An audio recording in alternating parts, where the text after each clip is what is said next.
Hello, it's Jimmy here at O'Reilly's. I'm looking at another Audi A6 2-litre TDI, and it's another red one. I seem to only see these in either white, silver or red. This is probably the 100th one of these cars I've done for the exact same issue. So they have a problem here with the EGR system, the DPF. You get a DPF efficiency code come up, and it's because the DPF or the EGR cooler gets blocked. So inside the vehicle here, if we start it up, it's done 155,000 miles. Engine lights on. I'm using the Launch SmartSafe D01 scan tool here, and if we read the fault codes, we have P200200 particle trap efficiency below threshold, and that is common for being the EGR cooler on these. Now, there's a little bit of a twist to this story. He has had the DPF and the EGR cooler replaced around about 10,000 miles ago, and the problem is back. So I think the issue is, once you get high mileage on these type of cars, you know, there's so much soot in the engine, and of course the engine is not really running as efficiently as it was when it was brand new. So your EGR cooler is never going to last as long as it did the first time around. Okay, so this one's a little bit of a strange one.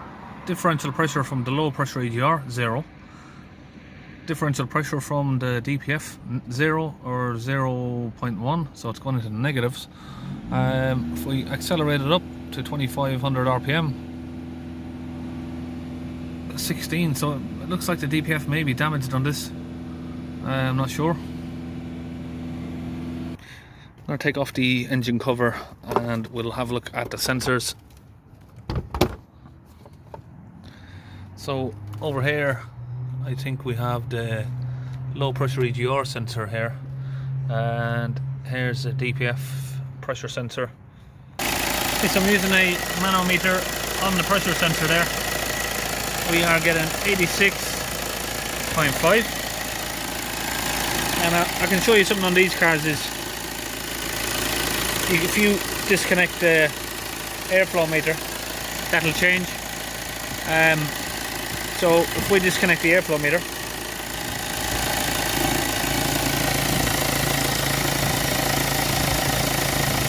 you see that drops down to 20 millibars. So I believe that's because when you disconnect the airflow meter, it closes off the EGR cooler and then just diverts it. So you got sort of 20 millibars going through the DPF, and the 80 millibars is through the EGR cooler. So that intake pipe there, it comes down the back. Let me see if I can show you. It runs across there and then comes back up onto this. And what I'm just doing is I'm just putting some pressure with a midi vac through the tubes, make sure the tubes aren't blocked. I've done that on both sides. Okay, so figured out this one. Particle filter, differential pressure sensor 1, adaptive value. That's the live reading. I may have got that wrong at the start of the video, I can't remember. But I know that when I increase the pressure here, we're getting it matching on there, and that's connected to that DPF pressure sensor there with the midi vac. So I want to get into the AdBlue injector, and I'm going to remove these little trims here from this little whatever you call this, slam panel, plastic slam panel. Just going to remove these trims so I can get access in here.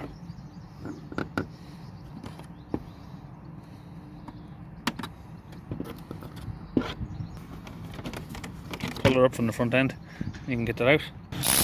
Use a T25 then to get these two screws out from each side there of the intake holes there. Now you got the screws out from the two sides, we can just remove that, and it makes it easier to open the AdBlue injector. So now I'm using an E8 socket to open the screw here from the AdBlue injector. So now I've got that bolt out, that's the tool there I'm using. E8. Okay, we've got that disconnected. Okay, so I've got 2 bottles of Launch DPF cleaner, and what I've done is converted those into 5 bottles. So I've poured half of them you know, all the way along here. So fill them up sort of a little bit less than halfway, and then fill the rest of them up with water. So you can get 5 bottles out of the 2. And I'm going to use 4 of these bottles down into the AdBlue injector hole, and then we'll close that up and we'll do this full bottle through the pressurized gun down through the pressurized DPF pressure hose. Got that little funnel on there just so I don't spill it. I'll just pour this in.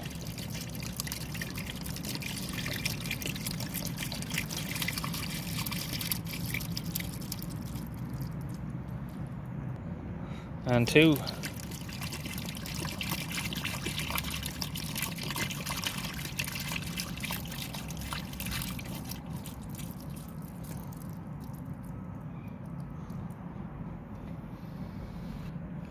And 3.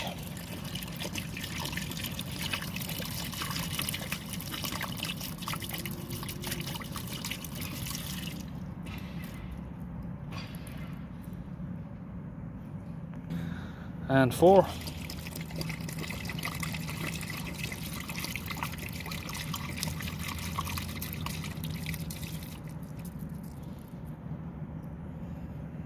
Okay, we're back in the vehicle. We'll start it up.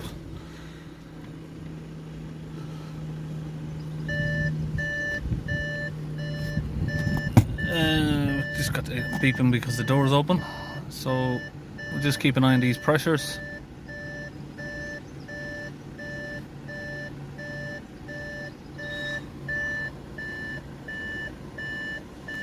Just closing the door there so the noise goes away, and we'll, yeah, like I said, we're just going to keep an eye on these pressures for a minute. We'll hold the ribs up now.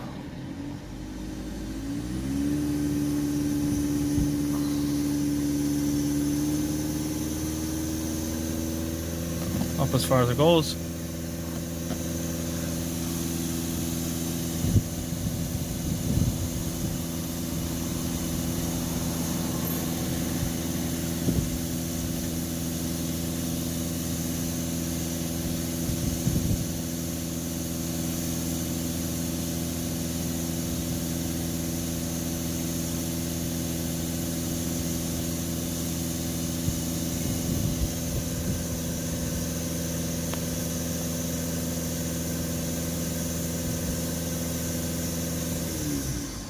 Idle back down.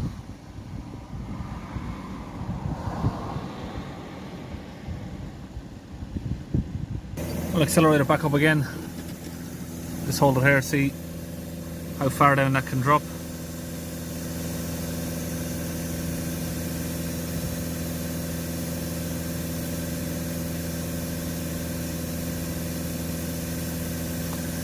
With this live data on these, it's so confusing when you type in the differential pressure.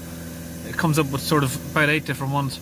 So I might have to check back the video. I might have clicked the wrong one at the start of the video, possibly why I was getting no reading from it.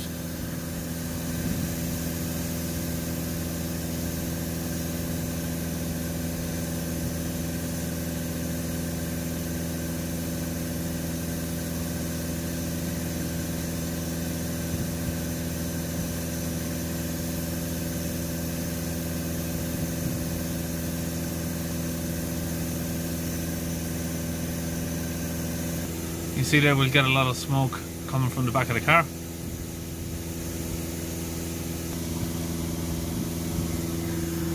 Okay, so far we are at 58 on the differential pressure from the DPF, 22.5 from the exhaust gas recirculation there.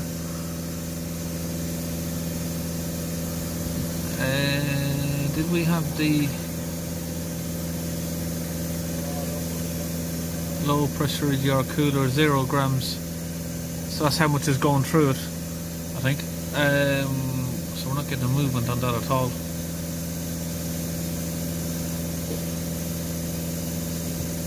Oh, knocked that up.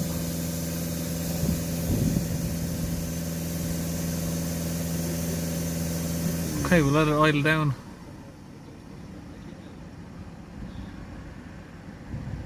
So we've got a 0.5 and a 10 millibars on the DPF now. You can see there we're still smoking at the minute, so it's not completely finished. Okay, I've now got everything connected back up, air mass sensor, all of these pipes are all connected back up. I'm gonna recycle the ignition, start it back up, and we'll have a look at the live pressure, make sure it's sort of sitting still around the same area.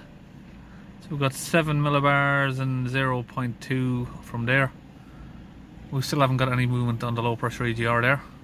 Okay, we've got all of the items listed up there, except the voltage that we're not really looking at.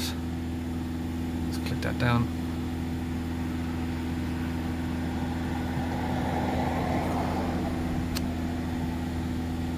It keeps jumping around all this stuff. What am I doing? Sorry, my fingers must be doing something to it. Okay, we've got another bottle of fluid now. We're going to put it into the gun.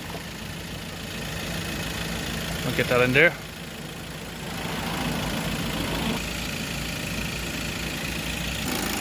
Okay, we've got the fluid ready to go in. We've got that connected to the DPF pressure sensor. I'm going to use this pedal depressor from Laser and connect that up to the accelerator there. Okay, that's holding the revs up for me. Now I'm just going to squeeze in some of the fluid.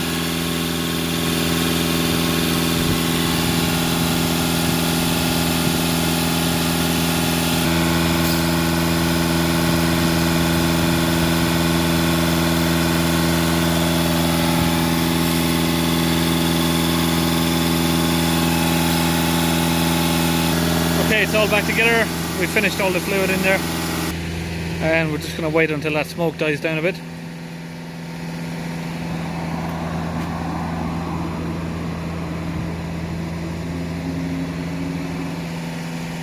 Okay, we're back in the car. We're going to come to, I think it's special functions. I keep getting confused with these even though I've done so many.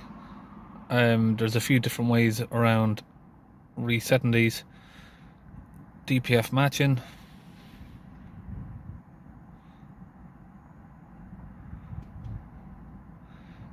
Differential pressure sensor, reset that.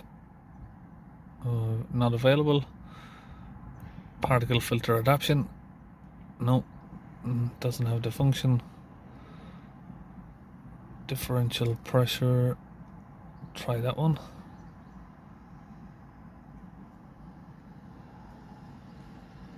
That's done correctly.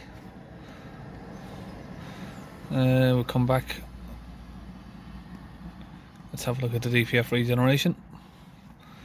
We might have to do that on these because I don't usually have success just resetting them. Okay, we've got these codes because I've obviously had the air mass off. Clear the codes, yes. No fault codes. 2 litre. Start the engine.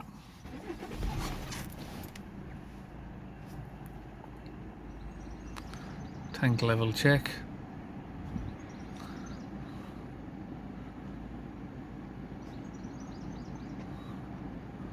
Read the coolant temperature.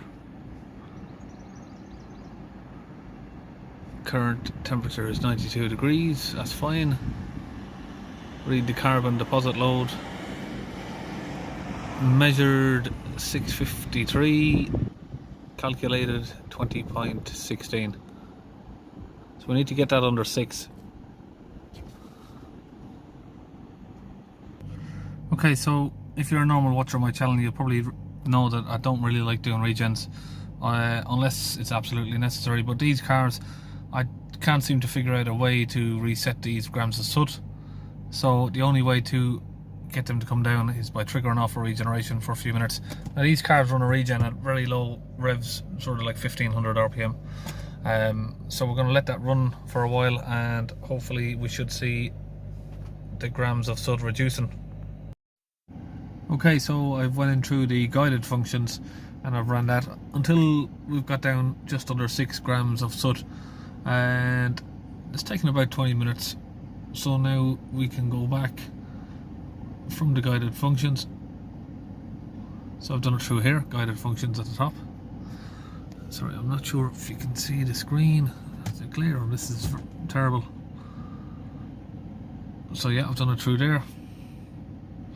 So you got guided functions just up the top there. No, we don't want to exit, sorry. I've done that wrong. So I want to just go back in and confirm that the fault code hasn't returned.